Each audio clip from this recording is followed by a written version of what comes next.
지금 하나님께서는 이사야에게 도무지 알 수 없는 그리고 이해할 수 없는 명령을 내리시고 계십니다. 2절에 보면요, 그때 여호와께서 아모스의 아들 이사야에게 말씀하여 이르시되 갈지어다 내 허리에 배를 끄르고 내 발에서 신을 벗을지니라. 무슨 말입니까? 너 옷 벗고 맨발로 다녀라 라고 말씀하고 있습니다. 도무지 이해할 수 없는 명령입니다. 하나님 왜 그렇게 해야 되는데요? 하나님 너무 부끄럽잖아요. 내가 왜 그렇게 해야 됩니까? 라고 우리는 말할 수 있습니다. 하나님 그렇게 할 수 없을 것 같아요. 만약에 저에게 현재야 너 앞으로 옷을 벗고 맨발로 앞으로 다녀라 하면 하나님 저 그렇게는 못할 것 같습니다 라고 이야기할 것 같아요. 근데 오늘 이사야는요, 하나님의 말씀대로 순종합니다. 그가 그대로 하여 벗은 몸과 벗은 발로 다니니라. 몇 년 동안이요? 한 번 그런 게 아니라요, 두 번 그런 게 아니라요, 일주일 그런 게 아니라요, 3년 동안이나 그렇게 했다고 합니다. 그리고 3절에 보면 이사야가 이렇게 벗은 몸과 벗은 발로 3년 동안 걸어다닌 이유에 대해서 이렇게 설명합니다. 여호와께서 이르시되 나의 종 이사야가 3년 동안 벗은 몸과 벗은 발로 다니며 애굽과 구스에 대하여 징조와 예표가 되었느니라. 무슨 말입니까? 4절에 보면 애굽과 구스가 모두 그 아수르에 패하여 포로로 끌려가게 될 것을 보여주고 있는 것입니다. 지금 이사야가 이렇게 하고 있는 이유는 바로 20장 1절에 보면요, 아스돗 이 사건 때문에 그렇습니다. 20장 1절에 보면요, 아수르의 사르곤 왕이 다르단을 아스돗으로 보내매 그가 와서 아스돗을 쳐서 취하였다라고 말합니다. 여기서 말하는 다르단은 바로 사람의 이름이 아니라 총사령관, 군대 장관을 이야기하는 것입니다. 즉 지금 아수르의 사르곤 왕이 지금 총사령관을 보내고 있는 것입니다. 어디로요? 이 아스돗이라는 지역으로요. 그리고 여기서 나온 아스돗은 어디냐면요, 바로 남유다, 바로 서편에 위치한 블레셋 땅에 위치한 성읍을 말합니다. 지금 아수르의 사르곤 왕이 블레셋의 한 도시인 이 아스돗에 군대를 보내는 이유가 뭐냐면요, 지금 아스돗을 비롯해서 구스와 그리고 애굽이 함께 연합하여 지금 아수르와 대항하려고 싸우려고 하고 있기에 지금 아수르가 군대를 보내고 있는 것입니다. 그런데 지금 누가요? 바로 남유다 사람들이요, 이 애굽과 구스와 아스돗과 함께 연합하려고 하고 있는 겁니다. 지금 우리가 너희와 함께 연합하여 저 아수르를 싸워서 무찌르자. 우리가 저 애굽과 구스와 연합하자. 그래서 저 아수르와 대항하자라는 그러한 의견들과 그러한 행동들이 있기에 지금 하나님께서 이사야를 보내요. 너 그들과 함께 연합하면 안 돼. 그들은 패하게 될 거야 라고 말씀하고 있죠. 5절과 6절에 보면요, 그 내용이 나옵니다. 그들이 바라던 구스와 자랑하던 애굽으로 말미암아 그들이 놀라고 부끄러워할 것이다.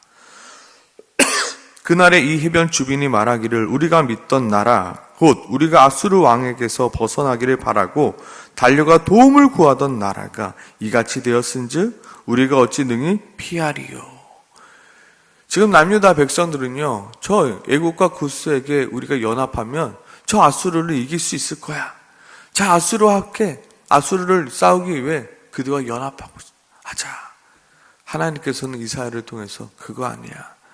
너희가 그렇게 믿었던 애굽과 구스 다 멸망당하고 말 거야. 그거 하지 마 라고 이야기합니다.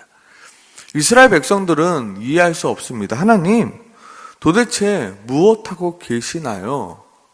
도대체 저 아수르가 지금 온 전 세계를 지금 뒤흔들고 있습니다. 암몬뿐만 아니라 모압뿐만 아니라 북이스라엘뿐만 아니라 지금 전 세계를, 어떻게 보면 이스라엘 그 지역의 그 전체를 지금 아수르 때문에 힘들어하고 있거든요. 아수르가 모두 쳐들어가서 모두 죽이고요, 모두 겁탈하고요, 지금 온 세계를 어지럽게 만들고 있거든요. 남유다 백성들로서는 하나님께 기도하고 있는 거예요. 하나님, 도대체 뭐 합니까? 어디 계십니까? 전 세상이 이렇게 힘든데 하나님 뭐 하고 계십니까? 우리가 좀 그래도 구스와 애국과 연합하여 그들과 싸우려고 하는데 도대체 하나님은 도와주지도 않고 오히려 방해만 하시니 뭐 하고 계십니까? 라고 지금 답답해 하고 있는 것입니다. 도저히 이해할 수 없는 상황입니다. 그런데 하나님께서는요, 더 이해할 수 없는 말씀을 하십니다. 바로 오늘 큐티 본문인 이사야 19장 18절에서 25절 말씀이죠. 이렇게 쓰여져 있습니다. 그날에 예굽 땅에 가나안 방언을 말하며 만군의 여호와를 가리켜 맹세하는 5 성읍이 있을 것이며 그 중에 하나를 멸망의 성읍이라 칭하리라. 지금 예굽 땅에 가나안 방언들이 나온답니다. 그래서 계속해서 더 이상한 이야기를 하십니다. 20절에서 22절입니다. 이것이 애굽 땅에서 만군의 여호와를 위하여 징조와 증거가 되리니 이는 그들이 그 압박하는 자들로 말미암아 여호와께 부르짖겠고 여호와께서는 그들에게 한 구원자이자 보호자를 보내사 그들을 건지실 것이라.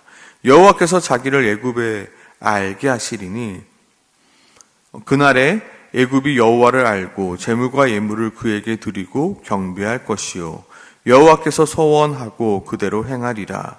여호와께서 애굽을 치실지라도 치시고는 고치실 것이므로 그들이 여호와께로 돌아올 것이다. 여호와께서 그들의 간구함을 들으시고 그들을 고쳐 주시리라. 지금 하나님의 계획은 뭐라고 말씀하십니까? 아수르를 사용한 하나님의 심판을 통하여 애굽이 다시금 하나님께로 돌아오게 하게 하는 계획을 가지고 있다라고 말씀하고 있는 것입니다. 그리고 그 계획에는 애굽뿐만 아니라 열방이 다시금 하나님께로 돌아오게 하기 위하여 내가 아수르를 심판의 도구로 사용하고 있는 것이다. 지금 이 이야기를 하고 계신 것입니다. 23절부터 25절까지죠. 그날에 애굽에서 아수르를 통하는 대로가 있어 아수르 사람은 애굽으로 가겠고 애굽 사람은 아수르로 갈 것이며 애굽 사람이 아수르 사람과 함께 경배하리라. 그날에 이스라엘이 애굽 및 아수르와 더불어 셋이 세계 중에 복이 되리니 이는 만군의 여호와께서 복 주시며 이르시되 내 백성 애굽이여 내 손으로 지은 아수르여 나의 기업 이스라엘이여 복이 있을지어다 하실 것임이라. 지금 이 모든 것이 하나님의 계획이랍니다. 하나님이 아무것도 하지 않아서 저렇게 아수르가 온 열방을 뒤집어 놓는 것이 아니라 하나님의 계획이랍니다. 아수르도 하나님 백성으로 삼고 애굽도 하나님의 백성으로 삼고 모든 열방을 하나님의 백성으로 삼기 위한 하나님의 방법이랍니다. 남유다 백성들이 이해가 됐을까요?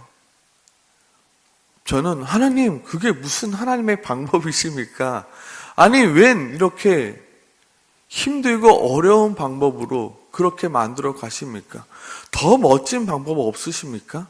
하나님 더 좋은 방법 없습니까? 이렇게 힘들고 어려워야겠습니까? 그런데 성경을 쭉 살펴보면요, 고난과 박해를 통하여 예루살렘 사람들이 전 세계로 흩어져서 교회가 확산되고요, 그런 어려움과 고난을 통해서 하나님의 복음이 증거되어 가더라고요.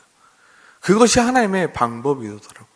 그때 당시에는 이해할 수 없지만 그 방법을 통해서 하나님은 항상 선한 일을 이루어 가시더라고요. 지금은 힘들지, 그렇지만 내가 이것이 나의 계획의 일부이고 지금도 여전히 나는 일하고 있으며 지금도 여전히 나는 너희와 함께하고 있단다 말씀하고 있는 것입니다. 처음에 이야기 드렸던 이사야, 이해갈 수 없습니다. 아니 그거 왜 내가 벗은 몸과 벗은 발로 다녀야 합니까? 무려 3년 동안요. 이사야는 이해가 되기 때문에 다녔던 것이 아닙니다. 하나님의 말씀이기에 순종하여 그 시간을 버텨내고 견뎌낸 것입니다. 이사야라고 부끄럽지 않았겠습니까? 이사야라고 창피하지 않았겠습니까? 이사야라고 해서 그 삶이 힘들지 않았겠습니까? 그러나 하나님의 명령이기에, 하나님의 계획이시기에, 하나님의 뜻이 있으시기에 그 시간을 버텨내고 견뎌낸 것입니다. 우리 삶 가운데도 힘들고 어렵고 고통 중에 있을 때가 분명히 있습니다. 마치 하나님은 저 멀리 계신 것 같고 하나님에게는 아무런 계획이 없는 것처럼 그렇게 느껴질 때가 있을 것입니다. 그러나 우리가 분명히 알아야 될 것은 무엇이냐면요, 힘들고 어렵고 고통 중에 있는 것조차도 하나님의 계획의 일부라는 것입니다. 우리의 실패와 우리의 망함 또한 하나님은 우리를 하나님의 자녀 삼기 위하여 그 실패와 그 절망과 그 어려움을 통하여 하나님의 선하신 뜻을 이루고 가시기 위한 하나님의 방법이자 하나님의 계획이라는 것입니다. 우리가 할 일은 무엇입니까? 믿고 순종하는 것입니다. 믿고 견뎌내는 것입니다. 하나님께서 그 계획을 이루실 것을 믿고 찬양하며 견뎌내는 것입니다. 주의 곁에 있을 때 내가 마음에 든든하오니 주여 내가 살아갈 동안 나를 인도하여 주시옵소서. 지금 내 삶 가운데 어려움이 있습니다. 내 삶 가운데 힘듦이 있습니다. 그래서 포기하고 싶습니다. 그래서 낙심하고 싶습니다. 그래서 주저앉고 싶습니다.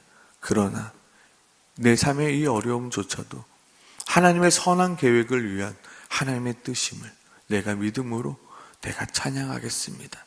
내가 주님을 높여드리겠습니다. 주님께서 이루실 그 아름다운 나라를 내가 바라보며 살아가겠습니다. 이스라엘 백성들 고난 가운데 있죠. 힘겨운 가운데 있죠. 그러나 주님께서 온 열방 가운데 주의 이름과 주의 영광을 드높으실 것을 믿음으로 찬양하며 버텨나가라 말씀하고 있는 것입니다. 오늘 이 새벽에 함께 같이 기도했으면 좋겠습니다. 절망 가운데서도 여전히 하나님은 일하고 계신다. 힘들고 어렵고 고통스러운 상황 또한 하나님의 계획이심을, 그 사실을 믿고 깨달을 수 있도록, 주님, 내가 오해하고 있었네요. 하나님은 저 멀리 계신 것 같았고 하나님은 나에 대한 계획이 없는 것처럼 느껴졌는데 그 계획 또한, 그 순간 또한 하나님의 계획이며 하나님이 함께하고 계시며 하나님의 선하신 뜻을 위한 하나의 일부였음을 내가 깨달아 알 수 있게 하시고 내가 그 사실을 알므로 하나님 찬양하며 나아갈 수 있게 해달라고 이 시간 함께 같이 기도하며 나아가길 소망합니다. 함께 기도하겠습니다.